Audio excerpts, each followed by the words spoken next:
የትግራይ ክልል አሁናዊ ሁኔታ የሰላም ተስፋ እየጠወለገ ህዝቡ በህገወጡ የህወሓት ቡድን የግዳጅ አፈሳና የእገታ ድርጊት ተጠፍሮ የሚገኝበት አሳሳቢ ምዕራፍ ላይ ደርሷል። ቡድኑ እየፈጸመ ባለው ተግባር የአካባቢውን ሰላም ከማደፍረሱም በላይ ህዝቡን ከስጋት ወደ ትርምስ እያስገባው ይገኛል። ትግራይ ላይ ያለው አሁናዊ ሁኔታ እንደሚታወቀው በጣም ከባድ ችግር ውስጥ ነው ያለው ህዝባችን። የመኖር መብት ተነፍጎ ይገኛል። አሁን ህዝባችን ቤተሰቦቻችን ማለት የተሰጣቸው የመኖር መብት አትኖሩ እስከመባል ድረስ የደረሱበት እጅግ በጣም አስከፊ ሁኔታ ላይ ነው ያሉት። የማንም ፕሮፓጋንዳ ለማሳካት ተብሎ በግድ መታፈስ በአሁኑ ባለንበት ዘመን የማይጠበቅ የወረደ በጣም ለመግለጽ ራሱ የሚከብድ የሰው ልጅ እንዴት አፍሰህ ወስደህ ምን አይነት አላማስ ሊያሳካ ነው ብለህ መገመቱ ራሱ እስከሚከብድ ድረስ የመጨረሻ የወረደ አስተሳሰብ ነው ብዬ ነው እኔ።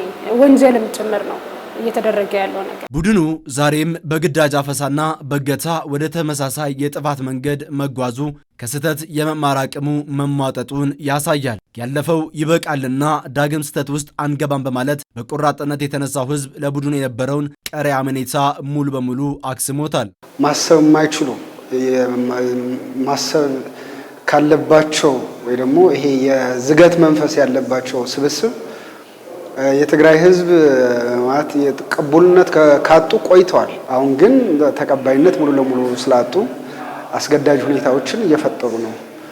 ይሄ የሚያስረዳው ሙሉ ለሙሉ ህዝቡ እንደተፋቸውና የኛዎቹ አይደላችሁም ብሎ ስላመነ ከኢትዮጵያ መንግስትና ህዝብ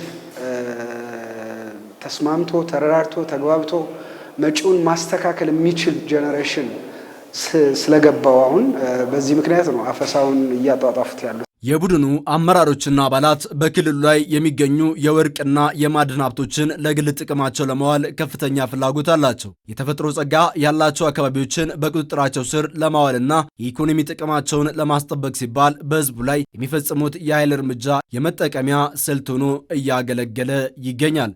የተለያዩ የግል ኢንተረስቶች አሏቸው እነዚህ ሰዎች ከወርቅ ንግድ ከማዕድን ጋር ተያይዘው በተለያየ ምክንያት ያው የተለያየ ፐርሰናል ኢንተረስት ነው።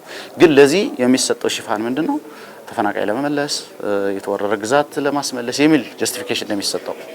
ግን እነሱ ለሰከንድም ያን ነገር ያስባሉ ብዬ አላስብም እኔ። በዚህ ምክንያት እንግዲህ ሶሳይታል ሪጀክሽን ሲገጥመው የነሱ ጥያቄ የነሱ እንቅስቃሴ ወደ ምንድነው እየገቡ ያሉት? ወደ በኃይል ወደ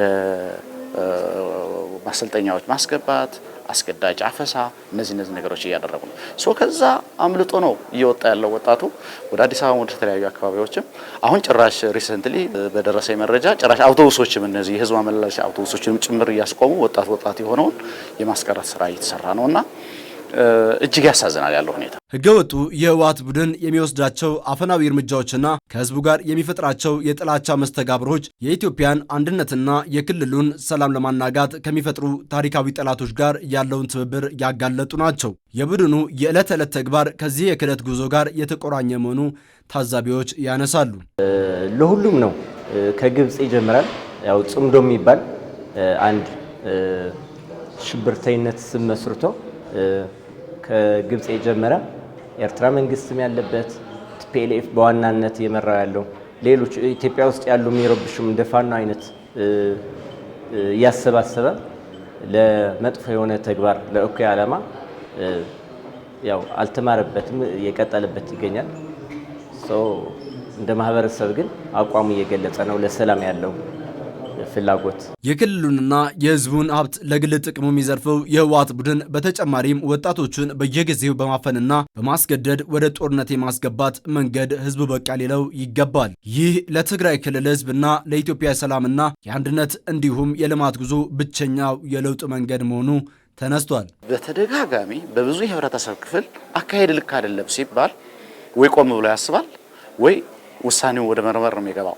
እነሱ በዛው ነው የሄዱት፣ በዛ መንገድ ነው እየሄዱ ያሉት። ስለዚህ በዚህ ሁኔታ ላይ ለመሞት ዝግጁ አይደለሁም በሚል በሺ የሚቆጠር ወጣት በየቀኑ ወደ ስደትም ወደ ተለያዩ የኢትዮጵያ አካባቢዎችም እየወጣ ነውና ያለንበት ሁኔታ ይሄን ነው የሚመስለው።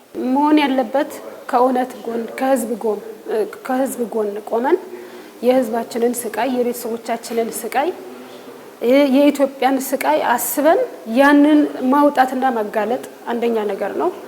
ከዛም አልፎ ከኛ የሚጠበቀውን ነገር ገፍተን በተከታታይ የህዝቡ ችግር እስኪቀረፍ ድረስ ያ ነገር ወደ ሚዲያ እንዲወጣና እኛ ባለን አቅም ይሄ ሁሉ ችግሩ እስኪፈታለት ድረስ ህዝቡ ልንታገል ይገባል።